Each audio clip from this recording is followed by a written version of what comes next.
pessoal, tudo bem com vocês? Tudo certinho? Muito bem. Eu sou a professora Aline Buchmann e hoje nós vamos trabalhar as questões acerca da prescrição. Espero que vocês tenham gostado da aula e espero que vocês gabaritem esse simulado. Vamos lá? Então, questão 1.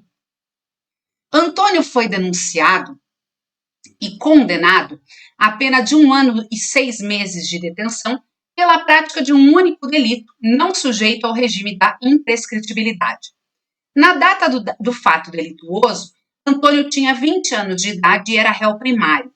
A condenação transitou em julgado para a acusação em 9 de dezembro de 2021 e para ambas as partes, acusação e defesa, em 24 de janeiro de 2023. Nessa situação hipotética, de acordo com o Código Penal e a atual jurisprudência do STF, a prescrição da pretensão executória. Pessoal, então considerando que o Antônio foi condenado a uma pena de 1 ano e 6 meses de detenção, jogando lá na tabela do artigo 109, a gente verifica que a prescrição se dá em 4 anos, tá?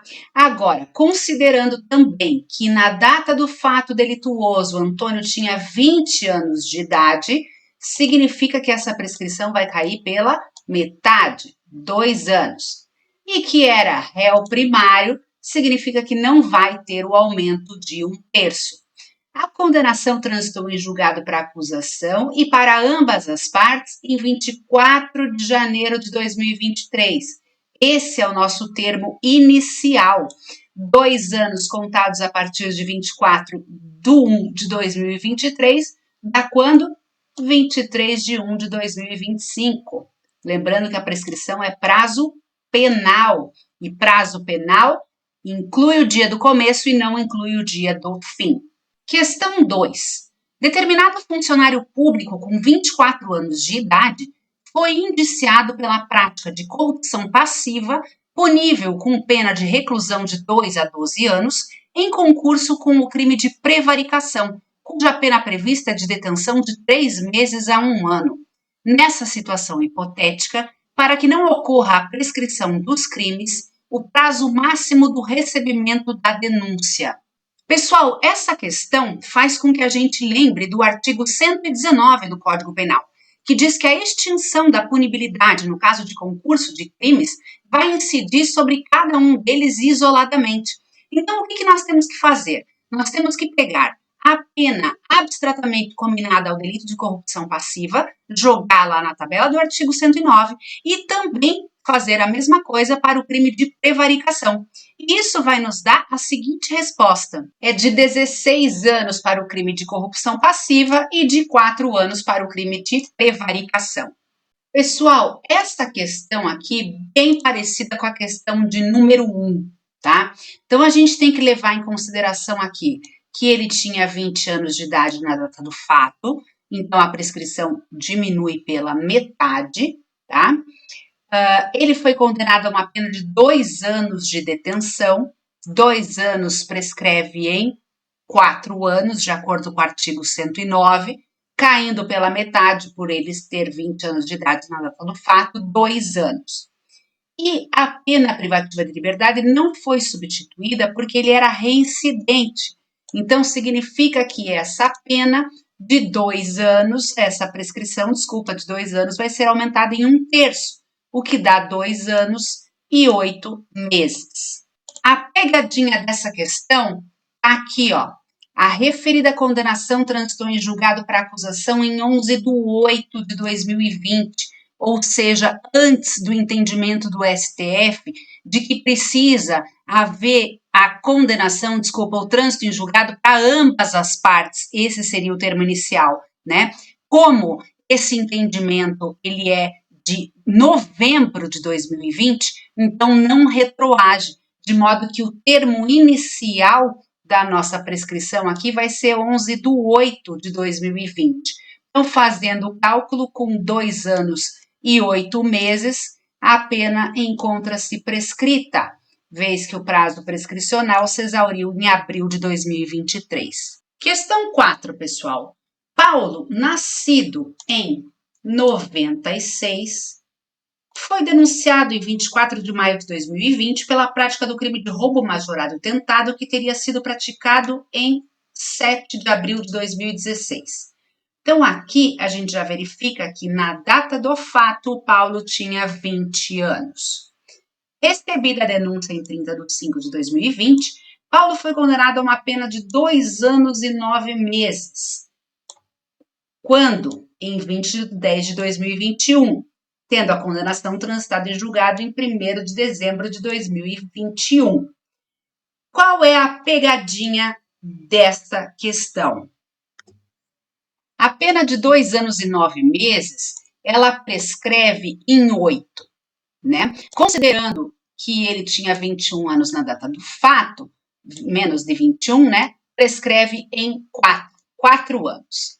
A pegadinha dessa questão é você não lembrar da alteração que foi realizada no artigo 110 do Código Penal, de modo que você poderia pensar na prescrição retroativa, considerando que o fato se deu em 2016 e que a denúncia foi recebida em 2020, ou seja, ultrapassou 4 anos aqui. Porém, a gente não pode esquecer lá do artigo 110, parágrafo 1º, que está escrito lá que não pode ter por termo inicial a data anterior ao recebimento da denúncia ou da queixa. Então, não se trata de prescrição intercorrente. Não sendo prescrição intercorrente, só nos resta prescrição da pretensão executória, ou seja, 4 anos após o trânsito em julgado para ambas as partes. Letra C é a nossa correta. Questão 5. Em 15 de 10 de 2011, Mirtes, de 21 anos e sem antecedentes criminais, praticou o crime de perigo de contágio de moléstia grave, artigo 131 do Código Penal, cuja pena é de 1 a 4 anos de reclusão e multa. A denúncia foi oferecida em 9 de 10 de 2015 e recebida em 15 de 10 de 2015. A citação válida ocorreu em 9 de 10 de 2016. Ao final do processo, a ré foi condenada à pena de 2 anos de reclusão, com sentença publicada em 15 de 10 de 2018. Apenas a defesa recorreu e o acórdão publicado em 15 de 10 de 2021 reduziu a pena para 1 ano de reclusão. Considerando a situação hipotética apresentada, assinale a opção correta. Pessoal, então vamos lá, coloquei aqui a nossa linha do tempo. Nessa questão, o fato ocorreu foi em 15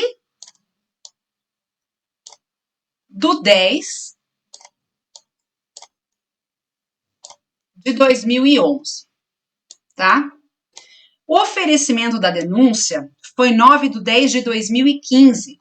Pessoal, o oferecimento da denúncia a gente leva em consideração como marco interruptivo? Não. Eles colocaram aqui apenas para confundir vocês. O recebimento da denúncia, então, se deu em 15 de 10 de 2015. Então, 15 de 10 de 2015. A data da citação é outro marco que não é levado em consideração para fins de prescrição. A sentença foi publicada em 15 de 10 de 2018 e transitou em julgado em 15 de 10 de 2021. Então, o crime do artigo 131 do Código Penal, que tem a pena de 1 a 4 anos, prescreve em 8 anos. Lembrando aqui que a Mirtes já tinha 21 anos e que ela não era reincidente. Então, analisemos primeiro a prescrição da pretensão punitiva pela pena em abstrato, ok? O que a gente vai verificar? A gente vai verificar se passou o prazo de 8 anos entre a data do fato e o recebimento da denúncia, não passou 8 anos, entre o recebimento da denúncia até a sentença, também não passou 8 anos, e entre a sentença e o trânsito em julgado, também não passou 8 anos. Então, vamos verificar agora a prescrição da pretensão punitiva retroativa. Retroativa, a gente vai levar em consideração a pena que foi fixada na sentença. Foram fixados 2 anos. Prescreve em 4. Retroativa, a gente vai verificar da onde? Da data da sentença até a data do recebimento da denúncia. Passaram-se 4 anos? Não. Então, não há a prescrição da pretensão punitiva retroativa. A próxima, prescrição da pretensão punitiva superveniente ou intercorrente. Qual é o marco que a gente vai verificar agora? Se ultrapassaram os 4 anos entre a data da sentença e o trânsito em julgado. Não ultrapassaram 4 anos, de modo que a próxima prescrição que a gente vai verificar é a virtual, que já falamos, não é aceita pela jurisprudência, então não há prescrição virtual. Então, voltando lá na nossa questão, letra A, o juiz deveria ter reconhecido, com base na pena aplicada na sentença, a prescrição virtual. Não, já falamos que não é possível prescrição virtual. Letra B, não ocorreu prescrição em razão da pena em abstrato, nem em razão da pena em concreto. Exatamente essa é a nossa resposta, foi a conclusão que chegamos analisando na linha do tempo. Devido à pena final em concreto, ocorreu prescrição retroativa entre a data do fato e o recebimento da denúncia. Já vimos que não é possível a retroativa entre data do fato e recebimento da denúncia, e sim entre data da sentença e o recebimento da denúncia. Em razão da pena efetivamente aplicada, ocorreu a prescrição superveniente, não ocorreu, a gente já verificou, e por fim, em virtude da pena final em concreto, ocorreu prescrição retroativa entre a data da citação válida. A citação válida não é marco interruptivo da prescrição. Questão 6. No que se refere à prescrição, conforme o Código Penal, assinale a opção correta. Letra A. A prescrição da pretensão executória não se aplica àqueles que estejam submetidos ao regime de medida de segurança. Aplica-se sim, né, pessoal? Tanto a pena quanto a medida de segurança. B. Aplica-se a redução do prazo prescricional ao maior de 60 anos na data da sentença? Não, é maior de 70 anos na data da sentença. C. Aplica-se a redução do prazo prescricional na hipótese de o acusado completar 70 anos entre a data de prolação da sentença condenatória e o trânsito em julgado para a condenação. Não, né, pessoal? Ele tem que ter até mais de 70 anos na data da sentença. D. Calcula-se a prescrição antes do trânsito em julgado pela pena em abstrato, certo? Incluindo-se causas de aumento de pena, certo? Entre elas, eventual concurso de crimes. Aí já está errado, né? Porque nós vimos que a extinção da punibilidade, no caso de concurso de crimes, incide sobre cada um deles de modo isolado. E letra E, aplica-se a redução do prazo prescricional ao indivíduo que tenha respondido ao processo penal e que possua 20 anos de idade na data da sentença. Sim, né, pessoal? Porque se ele tem 20 anos de idade na data da sentença, significa que ele era menor de 21 anos na data do fato. Então, letra E. Questão 7. Ao arrolar as causas extintivas da punibilidade, o Código Penal prevê como uma delas a prescrição penal. Sobre a citada figura jurídica, é correto afirmar que, letra A, o curso do prazo da prescrição da pretensão punitiva interrompe-se pela reincidência. Não, né, pessoal? A reincidência é causa interruptiva da prescrição executória e não da pretensão punitiva. B. Nos crimes permanentes, o prazo prescricional começa a correr do dia em que tem início a permanência? Não, é do fim da permanência. C. No caso de concurso formal de crimes, o prazo prescricional é calculado com base na pena aumentada pelo concurso? Não, são analisados os 2 ou mais crimes de forma isolada. D. No cálculo da prescrição do prazo prescricional, não se consideram causas de aumento ou de diminuição de pena. É errado, consideram-se sim, sempre o maior aumento e a menor diminuição.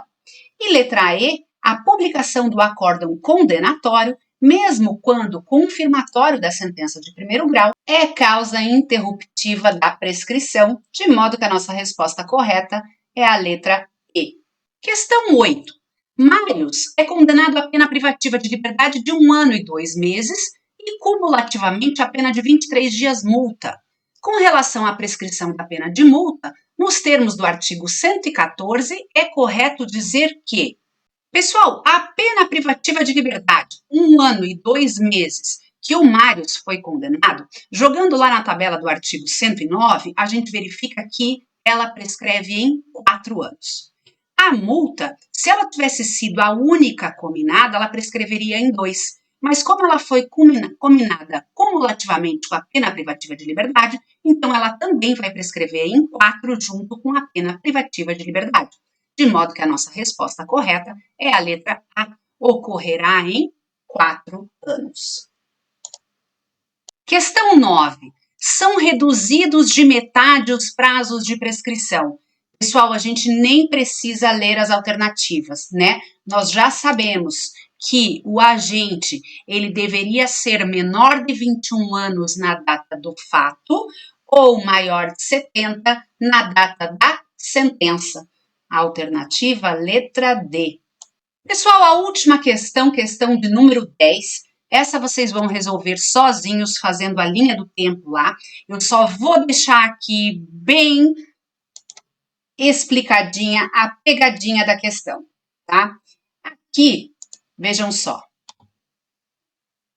O Fernando, ele não compareceu nem constituiu defensor, então foi determinada a suspensão do feito em 15 de julho de 2014, nos termos do artigo 366 do CPP, tá? O que nós devemos lembrar aqui? É que qual é o prazo que esse processo pode ficar suspenso? Se a pena é de 1 a 4 anos, nos termos do 109, prescreve em 8. Considerando que ele tinha 20 anos de idade à época do fato, cai pela metade, então prescreve em 4 anos. Essa suspensão aqui, que foi aplicada em 15 de julho de 2014, volta a correr em 15 de julho de 2018, por conta dos 4 anos. Então, a partir de 2018, o prazo prescricional volta a correr, e não somente em 15 de abril de 2021, quando ele é preso por outro motivo, tá? Então, vocês vão chegar à conclusão que a alternativa correta é a letra B. Punitiva retroativa com base na pena em concreto ocorrida no período compreendido entre a retomada do cômputo do prazo prescricional e a sentença condenatória. Eu espero que a aula tenha sido produtiva e que todos vocês tenham aprendido a fazer o cálculo dos prazos prescricionais. Aguardo vocês na próxima aula e qualquer dúvida fico à disposição.